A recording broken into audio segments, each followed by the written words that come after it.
शहद में लपेटकर घर का माहौल कई दिनों से बोझिल सा दिख रहा था।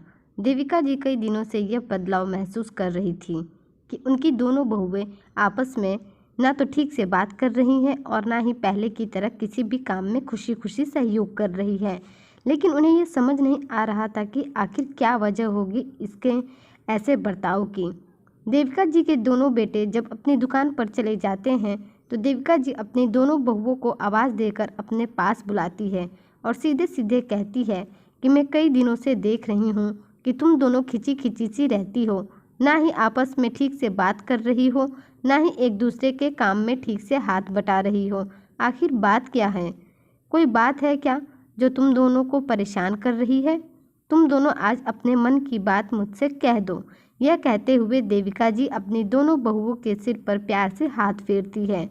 दोनों बहुएं अपनी सासू माँ का जब इतना प्यार पाती है तो दोनों के अंदर का गुबार बाहर आ ही जाता है। दोनों मानो इसी का इंतजार कर रही थीं। बड़ी बहू की आंखों से आंसू निकल पड़ते हैं। रोते हुए कहती है, माँ जी, आपने मुझे हमेशा अपनी बेटी की तरह ही माना है। शादी करके जब मैं पहली बार ससुराल में आई थी तब मुझे घबराहट थी कि मैं कैसे सब कुछ कर पाऊंगी। मुझे तो घर का कुछ काम भी नहीं आता था, खाना बनाने का मुझे बिल्कुल अंदाज़ा भी नहीं था, लेकिन आपने मुझे प्यार से सब कुछ सिखाया। लेकिन साल भर छोटी बहू के आने से आपने मुझे रसोई के काम से दूर कर दिया है। क्या मैं इतना बुरा खाना बनाती हूँ जो आपने मुझे इस रसोई के काम से दूर कर दिया? देविका जी अपनी बड़ी बहू की बातें सुनकर हंसी आने लगती है। वह कुछ कहती इससे पहले छोटी बहू अपनी बड़ी बड़ी आंखों में आंसू भरे कहती है, मम्मी जी, जब मैं शादी करके यहाँ आई थी तभी से मैं देख रही हूँ कि आपने बड़ी दीदी को बाहर के सारे कामों की जिम्मेदारी दी हुई है। बाजार का काम, स्कूल से बच्चों को लाने ले जाने का काम। दीदी गाड़ी लेकर हमेशा तैयार रहती हैं।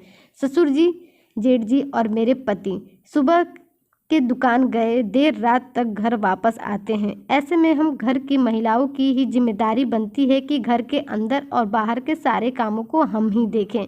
लेकिन दीदी को सिर्फ बाहर का काम और मुझे घर का काम ही क्यों देखना है? आखिर क्यों ऐसा भेदभाव? छोटी बहू की बातें सुनकर देविका जी मुस्कुराते हुए कहती है, चलो अब बता भी दो कि तुम दोनों के कान में यह भेदभाव वाली बात किसने डाली है, क्योंकि कुछ समय पहले तक तो तुम दोनों को किसी भी काम में कोई दिक्कत नहीं थी। आपस में मिलजुल कर तुम दोनों घर का सारा काम किया करती थी। बड़ी बहू कहती है, मम्मी जी, मुझे तो बुआ जी ने कहा कि बड़ी बहू तुम तो सारा दिन बाहर के कामों से घूमती रहती हो, चाहे धूप हो या बारिश या कड़ाके की ठंड। घर के बाहर का सारा काम तुम्हें ही अकेले करना पड़ता है, चाहे जो भी हालात हो। इतने में छोटी बहू कहती है, हाँ मम्मी जी, मुझे भी बुआ जी ने ही कहा है कि तुम दिन भर घर पर रहकर घर के सारे काम करती हो और बड़ी बहू घर के बाहर सारा दिन घूमती रहती है, लेकिन फिर भी उसे कोई कुछ नहीं कहता है। अपनी दोनों बहुओं की बातें सुनकर देविका जी कहती है, अच्छा, अब समझ में आया मुझे कि यह सब बात तुम दोनों के कानों में किसने डाली है। देविका जी कहती हैं, मायावती बुआ की भी अपनी 4 बहुएं थीं, लेकिन उनकी किसी से नहीं बनती थी, इसलिए अब वह 2-2 महीने के लिए अपनी चारों बहुओं के यहाँ पर बारी बारी रहती हैं। लेकिन जिस बेटे के पास रहती है उनका जीना मुश्किल कर देती है। उनके घर में आग जरूर लगाती है, क्योंकि वह अपनी आदत से मजबूर है, चाहे उनकी बहुएं उनकी कितनी ही सेवा कर लें, लेकिन आग लगाने का काम वे ज़रूर करती हैं। और अभी कुछ दिन पहले ही मायावती बुआ हमारे यहाँ से रहकर गई हैं, क्योंकि छोटे बेटे की शादी में वो नहीं आ सकी थी, इसलिए हमारे यहाँ 10 दिन रहकर अपने घर के लिए गई हैं। लेकिन अपनी आदत से मजबूर उन्होंने यहाँ भी आग लगा दी तुम दोनों के बीच में, इसलिए तुम दोनों की बोलचाल और कामकाज में अंतर नज़र आने लगा और तुम दोनों को लगता है कि मैं तुम दोनों के साथ भेदभाव करती हूँ, लेकिन ऐसा बिल्कुल भी नहीं है। तुम दोनों भी मायावती बुआ की बातों में आ ही गई। आखिर जहर घोलने का काम उन्होंने बखूबी किया है हमारे घर में। लेकिन देविका जी दोनों बहुओं को अपने पास बिठाकर कहती है, तुम दोनों मेरी बात ध्यान से सुनो। बड़ी बहू की जब शादी हुई थी तो उसकी उम्र कम थी, उसे खाना भी बनाना नहीं आता था, तो मैंने ही उसे घर के सारे काम सिखाए, पूरे घर को कितने अच्छे से संभाल लिया था। लेकिन बाहर के कामों में इसे बिल्कुल भी अंदाज़ा नहीं था कि कैसे सब कुछ होता है। लेकिन क्योंकि वह बिल्कुल अनजान थी, बड़ी बहू बाहर के कामों क्योंकि बड़ी बहू बाहर के कामों से बिल्कुल अनजान थी, इसलिए अपने छोटे कामों के लिए भी इसे दूसरों के ऊपर निर्भर रहना पड़ता था। इसलिए मैंने इसे जोर देकर गाड़ी चलाना सिखाया, लेकिन फिर भी इसका डर कम नहीं होता था। इसके बाद फिर तुम, छोटी बहू, इस घर में आई। तुम तो पहले से ही बाहर के कामों में निपुण थी। कुछ भी काम होता तो तुम झट से गाड़ी निकालती और काम करके वापस घर आ जाती। लेकिन तुम्हारा हाथ रसोई के कामों में तंग था, इसलिए मैंने तभी यह फैसला किया कि जिसको जो काम नहीं आता है मैं उसको वह काम सिखाऊंगी, ताकि वह अंदर और बाहर दोनों के कामों में निपुण हो सके। इसलिए मैंने जिसको जो काम नहीं आता था उसे वही काम दिया कि मेरी दोनों बहुएं किसी भी मुश्किल का सामना आसानी से कर सके। इन कामों के लिए प्रैक्टिस जरूरी थी, इसलिए मैंने बड़ी बहू का डर निकालने के लिए उसे सारे बाहर के काम सौंपे और छोटी बहू को रसोई के कामों में लगा दिया था कि तुम्हारा रसोई का डर कम हो सके। और देखो, आज तुम दोनों मेरे लिए हुए फैसले पर खरी भी उतरी हो। अब तुम दोनों घर का और बाहर का काम दोनों आसानी से कर सकती हो, बिना किसी डर के।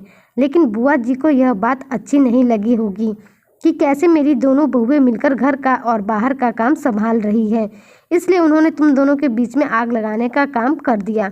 उन्हें लगता होगा कि हम तीनों सास बहू में कैसे इतनी बनती है, हम कैसे इतना मिलजुल कर रहते हैं, इसलिए उन्होंने अपनी जुबान में शहद लपेटकर तुम दोनों के दिमाग में एक दूसरे के प्रति जहर भर दिया। मेरी बहुओं, तुम यह बात कब समझोगी कि संसार हितैषी और भले लोगों से कम और कपटी चालाक लोगों से ज़्यादा भरा हुआ है। ऐसे लोगों की बातें दिमाग में बैठाने से पहले आपस में बातें करके सुलह करने की कोशिश करनी चाहिए, नहीं तो अच्छा खासा बना बनाया घर टूटने की कगार पर आ जाता है। चुप रहने से रिश्तों में दूरियां आ जाती है, इसलिए बात करके मन का मैल साफ कर लेना चाहिए। दोनों बहुओं को अपनी सासू माँ की बात अब समझ में आ गई थी। दोनों बहुएं अपनी सासू माँ के पैर छूती है और दुआ करती हैं कि भगवान हमारे परिवार को ऐसे गलत लोगों से बचाकर रखें। दोनों बहुएं कहती हैं, सबको हमारी सासू माँ जैसी ही सास मिले, हम दोनों किस्मत वाली हैं जो हमें ऐसी सास मिली। तभी बड़ी बहू कहती है, छोटी, तुम आज बाजार से समोसे कचौरी ले आना, मैं आज रसोई में खाना बनाऊंगी।